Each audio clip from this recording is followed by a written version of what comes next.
Drawing নিয়ে শৈল্পিক কথা বলবো শিল্পী মোহাম্মদ শাহাবুদ্দিন। আসসালামু আলাইকুম, আমি শিল্পী মোহাম্মদ শাহাবুদ্দিন। আজকে একটু লাইভে আসলাম আপনাদের সাথে কথা বলার জন্য। আজকে আমি কথা বলবো ড্রয়িং নিয়ে। একেবারে আমার মাথায় যা আছে সেখান থেকে আপনাদের কিছু বলার চেষ্টা করব। আপনারা যদি আমার কথাগুলো শুনতে পান, যাদের সামনে যাচ্ছে আমার লাইভ প্রোগ্রামটা, তারা একটু প্রচার করে দিতে পারেন। তো এখন একটু টেস্ট করে নেই যে চলতেছে কিনা লাইভটা। হ্যাঁ, চলতেছে। তো ড্রয়িং হলো শিল্পীদের একেবারে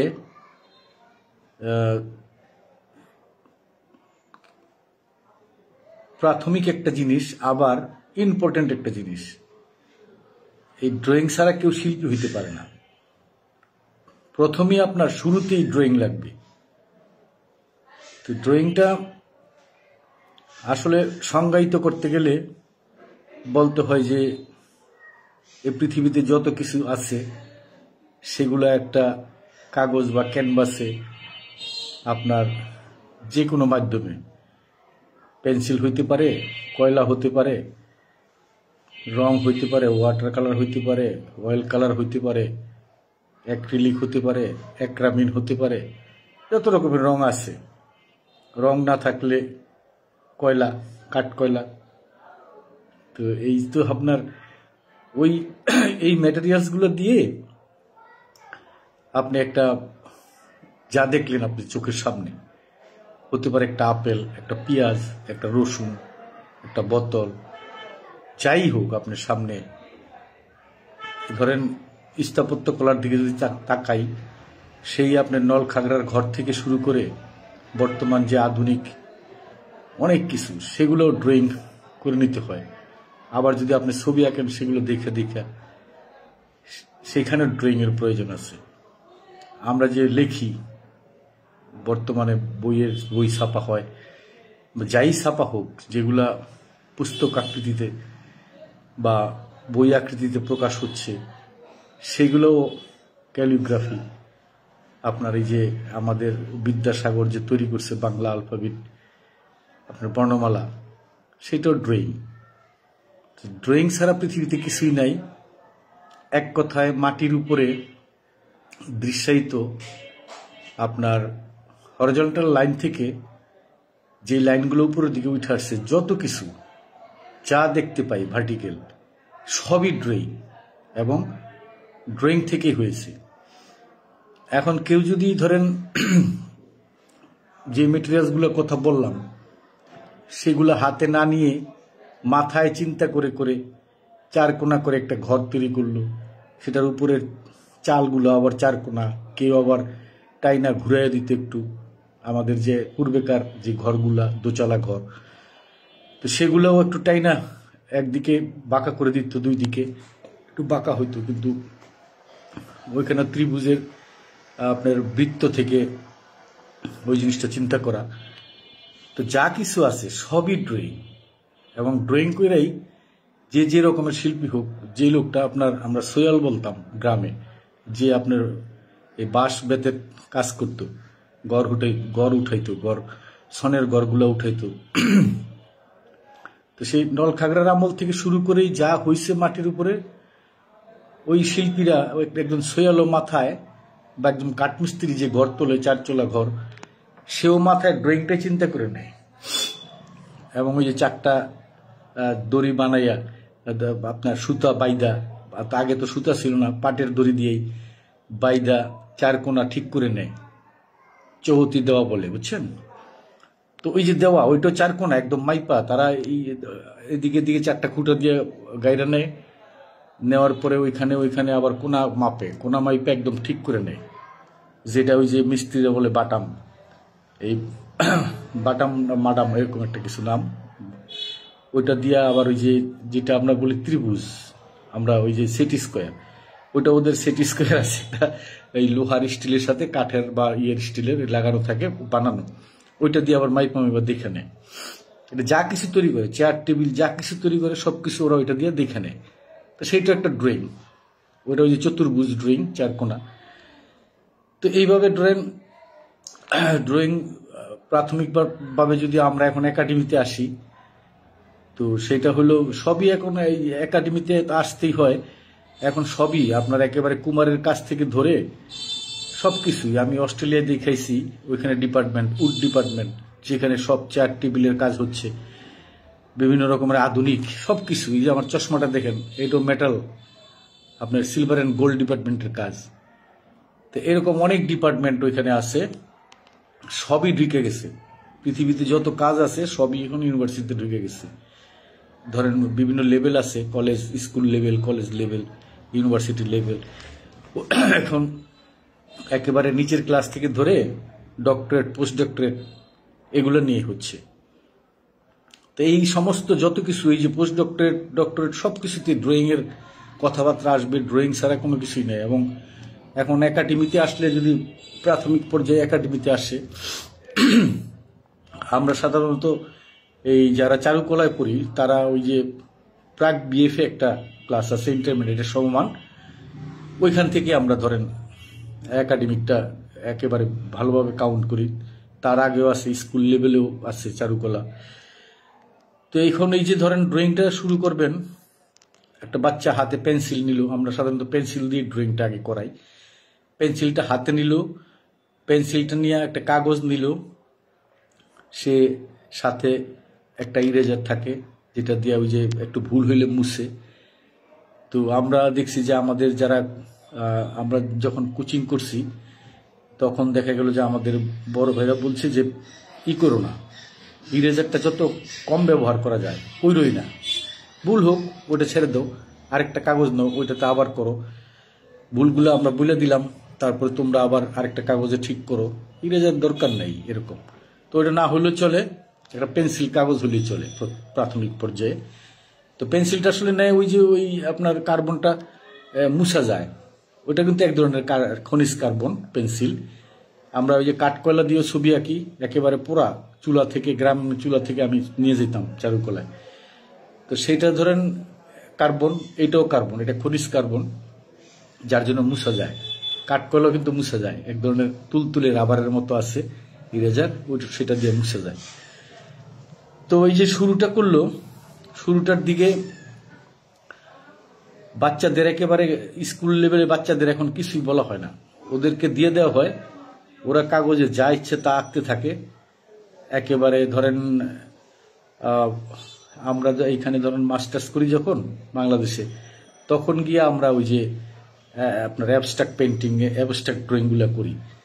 তো বাচ্চারা যখন শুরু করে ওইটা কিন্তু একটা অ্যাবস্ট্রাক্ট, বুঝছেন না? অনেক বড় শিল্পী আছে যে বাচ্চাদের মতো ড্রয়িং করে করে রং লাগাই সারা জীবন কাটায় দেয়।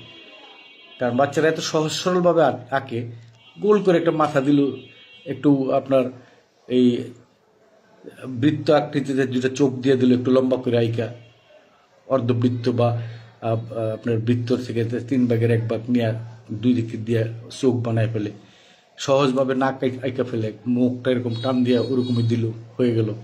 কানটা সহজভাবে দিয়ে দেয়, ওইটা কিন্তু একটা বিমূর্ত।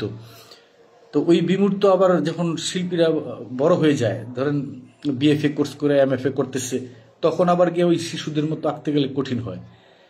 তো এই যে শিশুদেরকে প্রথমেই দিয়ে দেয়, কিছু বলতে চায় না স্যারেরা, কারণ বললে ও হয়তো বিগড়ে যাবে, ও আর কঠিন মনে করলে আর ছবি আঁকতে আসবে না। তো ওর মতো ও ঘুড়িটা দেখে, নাটাইটা দেখে, সহজভাবে নাটাইটা এরকম টান দিয়া, একটা চারকোনা দিয়া, ওটার মধ্যে 2টা লম্বা লাঠি দিয়া, আবার একটা সুতা টান দিল, আকাশে ঘুড়িটা দিল একটু চারকোনার মতো, একটা লেজ দিল, তো শুরু করলো। ওকে বাধা দিলে এইভাবে না ওইভাবে করো, ঝামেলা হয়ে যায়, যার জন্য অনেকেই বলতেই চায় না। তো আমি আবার বাচ্চাদেরকে প্রথম থেকে ওদের বুঝতে না দিয়া ওই ধরেন গ্লাসটা আঁকায় ফেলি। গ্লাসটা তো আমরা ধরি প্রাথমিক একদম ড্রয়িং এর প্রথম একটা লাইন টানা হলো সোজা করে, আর একটা লাইন নিচে টানা হলো হরিজন্টাল ভার্টিক্যাল। এটার মাঝখানে ওদের ওই যে কম্পোজিশনের ধারণাটা দেয়, গ্লাসের লম্বাটা সে কিভাবে অনুধাবন করে নিবে, সেটার কিছু মাপও থাকে, সেইগুলো ওদেরকে বুঝিয়ে দিয়া আপনার দেখা গেল বুঝাই দিলাম যে এই মাঝখানের লাইনটা থেকে এদিকে যা হবে, মুখের মাপ এদিকে হবে, আবার নিচের তলাটাও তাই হবে। এইভাবে ওদেরকে ধরেন গ্রামারটা ধরাই দিলাম যে যাতে সোজা হয় গ্লাসটা। এরপরে একটা পর্যায়ে দেখা গেল 2-3টা ড্রয়িং করলে যে মানুষটা শিল্পী হবে তার আবার একটা এক্সট্রা কোয়ালিটি থাকে ভিতরে, এবং যার কোয়ালিটি থাকে সেই আসে মনোযোগ দিয়ে ছবি আঁকায়। অন্যথায় দেখা গেল ছোটবেলায় সে ড্রয়িংয়ের পর থেকে বা ছবি আঁকার পর থেকে সরে পড়ে, সে যে পারবে না সেটাও বোঝা যায়। তো আবার আমি ইদানিং বলি যে যে কেউকে শিল্পী বানানো যাবে, যদি ওটা নাও থাকে সেরকম ছেলে পেলে আমি আমার নারায়ণগঞ্জ চারুকলা ইনস্টিটিউটে পাইছি যে গুলটি দিতে পারে না, সেও এখন বড় ডিজাইনার, ইপিজেটে ডিজাইন করে, অনেক টাকা বেতন পায় এরকম। তো ওইটা আমি এক্সপেরিমেন্ট করছি এখানে, যে একেবারে ভিতরে নাই তাকেও শিল্পী বানানো সম্ভব, শিল্পী না হলে তাকে গ্রাফিক ডিজাইনার বানাই দিছি এরকম। তো যাই হোক, তো এই যে ধরেন ড্রয়িংয়ের একেবারে বেসিকটাই ধরা হয় গ্লাস। একটা গ্লাসের নিচ থেকে উপরে কতটুকু সেটার শেপটা হইতে পারে, এটা ওই যে যে শিল্পী হইতে পারবে, ড্রয়িং করার আগ্রহ আছে বা ছবি আঁকার আগ্রহ আছে, ও একটা সময় এটার মাপটা বা এটার ওই যে নিচের চওড়াটা উপরের চওড়াটা এটা বুঝে ফেলে কয়েকটা আঁকলেই। আর আমরা তো পাশে থাকি এখন ধরেন শিখানোর শিল্পীর অভাব নেই বাংলাদেশে, চারুকলা থেকে প্রতি বছরই বের হইতেছে পাশ করে করে করে ওরা শিখায়। তো এরপরে আমরা একটা পট ধরি, একটা পট আছে যে পটটা ধরেন গলাটা ওইখানে লম্বাটা কতটুকু, আবার ছোট হইল কোথ থেকে শুরু হইল, ওইটার ওই থিকনেসটা কতটুকু, থিকনেসটা রাইখা রাইখা ড্রয়িং করা যাতে বোঝানো যায় ড্রয়িংয়ে যে থিকনেসটা থাকে। তো এইভাবে ওই আবার পটের ইটা মাঝখানটা কতটুকু প্যাট, তারপর নিচে গিয়ে আবার কতটুকু, এইরকম ধরেন এটাও আবার ড্রয়িং করলো। তো এগুলা গেল, এইভাবে গেল। ধরেন পটের ড্রয়িংগুলো করলে যা হয় সেটা হলো, আমি অনেক বাচ্চাকে দেখছি আইসাই বলে, স্যার আমি মানুষের ছবি কিভাবে আঁকবো, একটা মানুষ যাতে চেহারাটা বোঝা যায়, আমি আঁকার পরে চিনতে পারি। বা আমার কাছে কিছু মেয়ে আসতো, এই ধরেন 17 বছর হয়ে গেছে, 18 বছর হয়ে যাচ্ছে, ওরা হয়তো বিয়ে করবে, কোনো একটা ছেলেকে পছন্দ করছে, ওই ছেলের অবয়বটা আঁকতে হবে, তাকে একটু আইকা একটা গিফট করবে। তো আইসাই বলে যে স্যার আমি কিভাবে আমার হাজবেন্ডের হবু হাজবেন্ডের চেহারাটা আইকা দিই, এটা আমার দরকার আঁকা শিখা। তো এখন ওইটা আঁকতে গেলে তো ওইটা ধরেন চট করে তো আর শিখা জানো যায় না, এখানে অনেক সাধনার ব্যাপার আছে।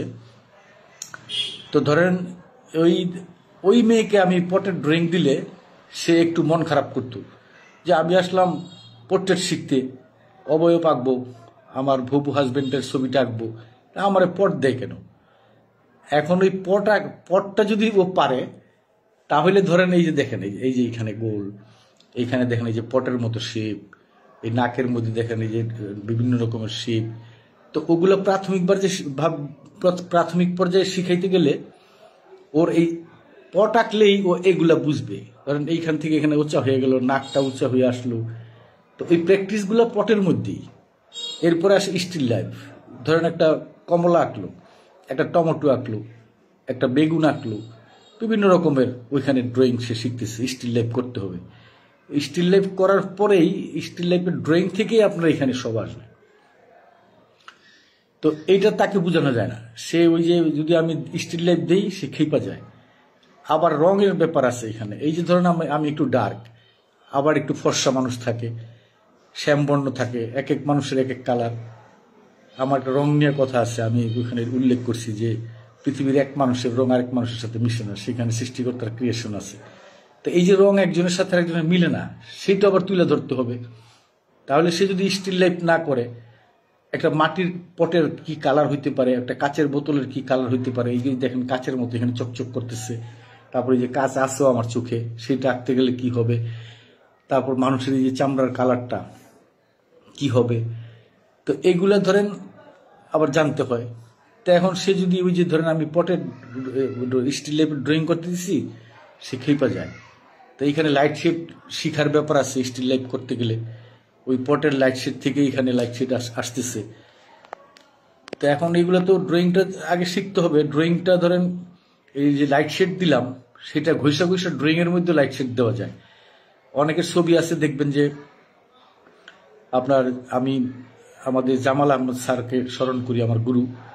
দেখবেন সে কয়লায় ছবি আঁকে, ড্রয়িং করে, এবং রঙের ড্রয়িংগুলোও ওই যে ওইখানে আলো ছায়া দিয়ে ঘষা ঘষা একেবারে ইরেজার ঘষা ঘষা স্যার সব বের করে ফেলতেছে।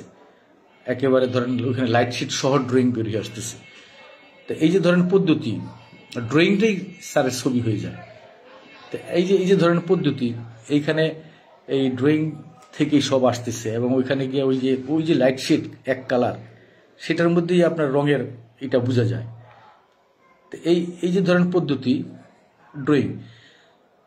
তো এখন এই ড্রয়িং শিখতে গেলে এই স্টিল লাইফ শিখতে হবে, তারপরে যে পটের ড্রয়িং স্টিল লাইফের মধ্যে যা যা আছে শিখতে হবে। এরপরে যদি আপনি আসেন পার্সপেক্টিভে তখন আপনার ওই যে বক্স দিয়ে আমরা পার্সপেক্টিভ শিখাই দিই। প্রাথমিক পর্যায়ে চারকোনা একটা বক্স দিই, পিরামিড দিই, ওগুলা দিয়ে শিখাই। ওই পার্সপেক্টিভটা শিখলে আপনার এইখান থেকে যে দূরত্ব, পার্সপেক্টিভে এইখান থেকে কি হয়ে যাবে, এইখান থেকে আবার কি হবে। তো এই যে এখানে আবার অনেক মাপঝোপ আছে, সেগুলো আবার শিখতে হয় ড্রয়িংটার সময়। এই মাপঝোপগুলো আবার আপনার স্টিল লাইফ যখন করা হয় তখন দেখবেন যে একটা পট ছোট দিছি, একটা পট বড় দিছি, এবং আমাদেরকেও স্যাররা তাই দিত। একটা বোতল ছোট, একটা বোতল বড়, একটা কাছে একটা দূরে, বা ফল ফ্রুট দিছি স্যারেরা বা আমরা দিছি, তো একটা ফল কাছে একটা ফল দূরে। এটার আবার একটু তখন এখানে পার্সপেক্টিভের ব্যবহার শুরু হয়। একটা আপেল কাছে একটু বড় হবে, পার্সপেক্টিভে পরের আপেলটা কতটুকু হবে। আবার ওইটার সাথে তুলনামূলক ব্যাখ্যা আছে যে এই কোনটার সাথে কোনটা কতটুকু পর্যায়ে দেখা দিতেছে। একটা বোতল আঁকার পরে ওইটার সাথে সবগুলি তুলনা করি। তো এইভাবে ল্যান্ডস্কেপ করতে গেলেও সেখানে তুলনা করি আমরা একটা গাছের সাথে, ঘরের ড্রয়িংটা কোথেকে কই গেল, পার্সপেক্টিভে কি হবে সেগুলো আসে। তো পার্সপেক্টিভে সামনের দিকে আপনি বেশি দেখবেন, পিছনের দিকে কমে যাবে। তো এগুলা চর্চা করতে হয়, তখন এইগুলো ড্রয়িংয়েও চর্চা করতে হয়। পার্সপেক্টিভ ক্লাসগুলো ড্রয়িংয়ে দেওয়া হয়। তো সেইখানে কিছু কথাবার্তাও আছে, তো ড্রয়িং করতে হবে। তো এই ড্রয়িং না করলে কিছুই হবে না। আমি গতকাল একটা লেখাতে লিখছিলাম যে আপনি যদি ড্রয়িংয়ের চর্চা করতে না ইচ্ছা করে তাহলে আপনি শিল্পী হইতে আইসেন না। বা যদি আদা শিল্পী হয়েও থাকেন কোনো রকমে এই কাউয়ার ঠ্যাং বকার ঠ্যাং আইকা, তাহলে লাভ নাই, আপনি আগাইতে পারবেন না। ড্রয়িংটা লাগবেই, এবং ড্রয়িংটা প্রতিদিন প্র্যাকটিস করতে হবে। একটা খাতা হাতে থাকতেই হবে, যে শিল্পী হইতে আসবে বা শিল্পী, ওইটাতে ড্রয়িং করতেই হবে। ড্রয়িং ছাড়া উপায় নেই। তো এখন গেল এই যে ধরেন পেন্সিল দিয়ে ড্রয়িং করলেন প্রাথমিক পর্যায়ে, তারপরে আপনি রঙে করতে পারেন, ওয়াটার কালারে করতে পারেন। পেন্সিল দিয়ে ড্রয়িং করে অনেকে ওয়াটার কালার করে। আর আমি যেমন ইদানিং করি যে কোনো ড্রয়িং করি না, এমনিতেই করি। তো এমনিতেই কাজ শুরু করে দিই, ওই ড্রয়িংটাও হচ্ছে সাথে কাজও হয়ে যাচ্ছে। তো ধরেন এইগুলা আসলে প্র্যাকটিসের ব্যাপার। এখন যেমন আমি আমাদের শিশির স্যার একটা ক্লাস নিছিল, শিশির ভট্টাচার্য, এই কালি দিয়া। কালিতে সে আমাদের বাঁশের গুড়ি, বাঁশের পাতা, তারপর আপনার বিভিন্ন গাছের পাতা, ডালপালা সহ খুব তাড়াতাড়ি, সেটা এখনো আমি করি। ওইটা থেকে আমার ড্রয়িংয়ের পর্যায়টা একটা পর্যায়ে নিয়ে গেছি ড্রয়িং। তো আমি কন্টিনিউ করি ওই কালির কাজটা আমার খুব ভালো লাগে, ওই ড্রয়িংটা করি। তো এখন ধরেন শিখলাম একাডেমিতে, আবার এইরকম আমার মতো আরও শিল্পীরা আছে কালিতে ড্রয়িং করে। তো করতে করতে ওই যে প্র্যাকটিস করতে করতে একটা শিল্পীর স্টাইলটা একটু অন্যরকম হয়ে যায়। যেমন আমারটা এখন অন্যরকম হয়ে গেছে, এটা ইচ্ছা করলেই ধরেন অন্য শিল্পী করতে পারবে না। আমি এখন ধরেন মডেল দেখতেছি বা যাই দেখতেছি, ল্যান্ডস্কেপ যা দেখতেছি, খাতায় তুলতেছি, আমার হাত এখন কিভাবে চলে সেটা আমি নিজেও বুঝি না। বা ওইখানে লাইন কেমন হইতেছে, ওই লাইনের গতিতে কি রকম হইতেছে সেটা আমার অনুধাবনে থাকে না, একেবারে সৃষ্টিকর্তার সাথে রিলেশন হয়ে যায়। আমি খালি দেখতেছি আর এখানে চালাইতেছি কাঠি। এমন হয়েছে যে ওই কাঠির মাপ নিজে আর কাঠির মাপের দিকেও তাকাই না, খালি ঘুরতেছে কাঠি আর হয়ে যাচ্ছে এরকম। তো যাই হোক, একটা পোর্ট্রেট করতে আমার 3 মিনিট লাগে এখন কালিতে। তো এইটা আবার একটা সময় আমরাও আফসোস করতাম যে আমার পোর্ট্রেটটা মিলতেছে না। তো এই যে করতে করতে করতে করতে পরে দেখা যাচ্ছে যে এখন আর ওই মিলার দিকে খেয়াল করি না, দেখা গেল যে মিলা গেছি, এখন আইসা মিলা গেছি। তো এরকম চর্চা করতে হবে। এখন আমরা কিছু কাজ করছি, আপনার পেন একটা কলম আর কি, এই চুপ দিয়ে দিয়ে নিব, ক্রোকেন নিব বলতো, সেই নিব দিয়ে আমরা ড্রয়িং করতাম, করার পরে আবার ওইটাতে আমরা স্কেচ করতাম।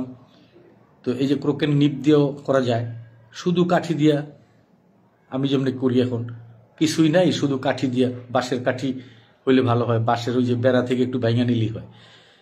তো এইভাবে ধরেন, আবার কয়লার কথা বললাম, কয়লা দিয়ে ড্রয়িং করা যায়। কলমও তো এখন বিভিন্ন রকম কলম বাজারে আছে না, যে কোনো কলম নেন, যে কোনো কলম নিলেই আপনি ড্রয়িং করতে পারতেছেন। এখন তো আরো সহজ হয়েছে, যেটা নিলেন ওইটা দিয়ে ড্রয়িং করলেন। তো এই ড্রয়িং আসলে করতে হবে, শিল্পী হইতে যেহেতু যারা আসছি আমরা, আমাদেরকে ড্রয়িং করতেই হবে।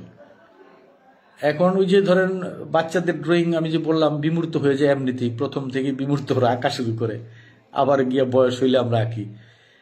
তো এখন মাঝখানে যখন আপনি অনার্স কোর্স করবেন বা মাস্টার্সে গিয়ে কিছু কাজ রিয়েলিস্টিকের মধ্যে চাপায় চাপায় আপনি যখন ওই যে ফর্ম ভাঙা বলে, যখন ভাঙার দিকে যাইবেন, ওগুলা কিন্তু তখন সাধারণ মানুষ না, আপনার শিল্প বোদ্ধারা, যেমন আমাদের গুরুরা আসে ওইখানে, বুঝছেন না, আসে কাজ দেখে। তখন আবার আবার অন্য ইনস্টিটিউট থেকে আসে, বিভিন্ন দেশ থেকে আসে যারা ছবি আঁকা জানে, ড্রয়িং জানে। তো দেখে কিন্তু আপনাকে বুঝে ফেলবে, মাইপা ফেলবে যে এই ছেলেটা কি পর্যায়ে ড্রয়িং জানে আর কি জানে না। তাহলে কি হবে, ফাঁকি মারা যাবে না, ড্রয়িং করতে হবে, চূড়ান্ত পর্যায়ে যাইতে হবে, একদম কোনো জায়গায় ভুল ধরতে পারবেন না। এই যে ধরেন এই যে হাতের সাথে আপনার এই যে চেহারার এই চেহারাটা আঁকলেন, এই হাত গিয়ে ছোট হয়ে গেল, আবার পার্সপেক্টিভে কতটুকু ছোট হবে, হাতটা যদি এদিকে আঁকি আমি কতটুকু ছোট হবে। তো এই যে অনুমানগুলা, এই যে পার্সপেক্টিভ বুঝা, বা কোথায় হাতটা কই থাকলে, সামনে থাকলে চেহারা ঠিক আছে, চেহারা এই মাপ এক মাপ, কিন্তু সামনে থাকলে আপনার হাতটা বড় হবে চেহারার থেকে। তো এই যে ধরেন এই যে জিনিসগুলা, এগুলা আপনার শিখতে হবে। এই যে ধরেন এখানে 4 আঙ্গুল, এইখান থেকে 4 আঙ্গুল, এই পুরোটা 4 আঙ্গুল। তো এটা আমি কিভাবে জানলাম? এটা তো আমার ধরেন জানতে হয়েছে, কত মাপ, বিদেশি মাপ, বিভিন্ন রকমের শিল্পীদের বিভিন্ন রকম মাপ দেওয়া, সেইখান থেকে সহজভাবে এটা ধরেন বের করে নেওয়া। এই দেখেন এখানে 1 আঙ্গুল, এই 2টা 1 আঙ্গুল, এই 2টা 2 আঙ্গুল। তাহলে এই মাপগুলো তো আছে, সেগুলা ড্রয়িং আপনার পোর্ট্রেট করতে গেলে এই মাপগুলো আবার জানতে হবে। ড্রয়িং এর সাথে সাথে মাপগুলা, একটা বেসিক মাপ, এগুলা বেসিক মাপগুলো জানতে হবে। তো না জানলে হবে না। আপনার এই চোখের এই বরাবর নাক, এই বরাবর নাক, এই চোখের বল বরাবর এখানে, এই চোখের বল বরাবর এই মুখ এখানে, তো এগুলো জানতে হবে। এই নাকের বরাবর এখানে কান, এই লাইনটাই না দিয়ে পার্সপেক্টিভের মতো এইখানে গিয়ে যখন ছবি আঁকবেন, এটা কিন্তু সমান, কিন্তু এইখানে গিয়ে আপনার এটা ছোট আঁকতে হবে কান। তাহলে এই পুরাটাই ছোট হয়ে যাবে পার্সপেক্টিভে। গড় আঁকতে গেলে যেরকম হয়, এখানে যা দেখতেছেন এখানে গিয়া এই কান ছোট হয়ে যায়। তো এগুলো মাপ, এগুলা শিখতে হবে ড্রয়িং এর বেলায়, জানতে হবে, না জানলে হবে না। যার জন্য ওইখানে পড়ে থাকতে হবে, ড্রয়িং নিয়ে চর্চা করতে হবে। কিছু কিছু কিছু বিষয় হয় যে আপনি চর্চা করতে করতে এই মাপঝোপেরও প্রয়োজন হয় না, এমনিতে হইতে থাকে। আবার মাপঝোপগুলো জানলেন, কিছু বই ঘাটলেন, বিভিন্ন লাইব্রেরিতে গেলেন, চারুকলার লাইব্রেরিগুলোতে গেলেন, অনুমতি নিয়ে, আপনি চারুকলা পড়েন না, ছবি আঁকবেন, অনুমতি নিয়ে আপনি 2 ঘন্টা ওইখানে কিছু ড্রয়িং এর বই দেখে আসলেন, দেখলেই আপনার অভিজ্ঞতা। আমি তো অনেক বই দেখছি, আমি দেখছি অস্ট্রেলিয়ায় যে লাইব্রেরিতে আমি দেখে আসছি, অস্ট্রেলিয়ার লাইব্রেরি চারুকলা, সেটা থেকে আমাদের ঢাকা চারুকলা ইনস্টিটিউটের লাইব্রেরি আপনার অনেক স্বয়ংসম্পূর্ণ। এখানে যে বই আছে, এত বই কোনো লাইব্রেরিতে নাই, বুঝছেন না, চারুকলার। তো এখন দেখো, আপনি যদি চিন্তা করেন যে আবেদিন স্যারের, জয়নুল আবেদিন স্যারের ড্রয়িংগুলা, অভাব ছিল, অল্প কিছু কালো রং মিলিয়ে মিলিয়ে খসখসা খসখসা করে সেই দুর্ভিক্ষের ছবিগুলো আঁকে ফেলছে। তখন তো দুর্ভিক্ষ, চারিদিকে অভাব, স্যারের পকেটে হয়তো অভাব ছিল, বোঝা যায় যে স্যারেরও রং নাই, কোনো রকমে একটু তেল মিলাইয়া হয়তো ক্যানভাসের মধ্যে টান টুন দিয়া, ব্রাশ দিয়া। তো এই যে ব্রাশ দিয়া করতে পারবেন এক সময়, সেটা যেই কালারই হোক, ওখানে যেই যাই নিলেন, আপনি কয়লা ঘুরাই নেন না, ঘুরাইয়া তেল মিলিয়ে নেন না, দেখবেন যে কালি হয়ে গেছে। এরকম আমাদের অনেক কিছু আছে। এখন যদি দেখে আলুর খোসা পুড়িয়া চুল কালো করে ফেলায়, তা আমরা ছবি আঁকতে পারবো না? এরকম অনেক কিছু আছে। আমারই তো আমি যে ড্রয়িংগুলো করি, এগুলা কিছুদিন আমি কিভাবে করছি জানেন? এই 10 টাকার টেক্সটাইলের কালার কিনছি বাজার থেকে, তারপর পানি দিয়ে গুলাই নিছি, তারপরে আঁকছি। কারণ ওই কয়দিন আমার পকেটে এরকম টাকাই ছিল যে আমি আমার খাবার দাবারের টাকা থেকে ওই 10 টাকাই বার করতে পারতাম না, তাহলে আমার সংসার দিতে অভাব হয়ে যাবে। তো আমি এই যে 10 টাকার টেক্সটাইল দিয়ে এতগুলি রং বানায় নিয়ে ওইটা দিয়ে ড্রয়িং করছি। তো ওগুলো ছবি তুলে ফেলছি, খাতার মধ্যে আছে, শুকাই গেছে সুন্দর। এবং ওই ছবি তুলে আমি এই যে দিয়ে দিচ্ছি, আমার ফেসবুক ঘাটলে সেগুলো পাইবেন। তো এই যে ড্রয়িংগুলো আছে, করছি, খাতাও আছে। তো এখন হয়েছে, তো পকেটে টাকা নাই কিন্তু হয়েছে, ড্রয়িং হয়েছে। এই যে শিখাই দিলাম, টেক্সটাইলের কালি কিনবেন, গুলবেন পানি দিয়ে, সমানে ড্রয়িং করেন। কাগজ মানুষের বাড়িতে গিয়া, মানুষের ধনী মানুষের বাড়িতে টাইলস লাগায় না, ওই টাইলসের মাঝখানে, বিদেশি টাইলসের মাঝখানে একটা কাগজ থাকে খুব সুন্দর, সেই কাগজগুলো টোকায় নিয়ে আইসি, বাঁশপাতা কাগজের মতো খসখসে, একেবারে কাটিস পেপারের সাথে খসখসে এক পিন। সেখানে আমি কিছু গরুর ড্রয়িং করছি বাজারে গিয়ে, সারুলিয়া বাজারে, ওইরকম কালি দিয়া হয়েছে। তো খুব সুন্দর সুন্দর ড্রয়িং, একেবারে মানে ইন্ডিয়া থেকে বড় বড় শিল্পীরা, কিছু বিখ্যাত শিল্পীর নাম বইলেও বলছে যে তুমি ওরকে সারাই গেছো। আমি নাম বলবো না, এগুলো বলা ঠিক না, কালকেই বলছি আমি যে একজনের সাথে আরেকজনের তুলনা হয় না। কিন্তু ইন্ডিয়া থেকে ওরা বলতেছিল, ধরেন ইন্ডিয়ার বিভিন্ন ইনস্টিটিউটের স্যাররা, যে তুমি তো ওনার চাইতে আগায় গেছো, ওনাদের চাইতে আগায় যেতেছো ড্রয়িং, এরকম বলতো। তো এখন ড্রয়িং করতে হবে। আমি যে একেবারে ভালো ড্রয়িং করি সেটা আমি বলবো না। আমাদের অনেক স্যারেরা ভালো ড্রয়িং করে, অনেক ছাত্ররা, আমাদের সমসাময়িক আমাদের বড় ভাইরা ভালো ড্রয়িং করে, সেগুলো দেখেন। শুধু বিদেশের কোন শিল্পী কবে আঁকছে, কোন 1800 শতাব্দীতে, সেগুলো নিয়ে চর্চা।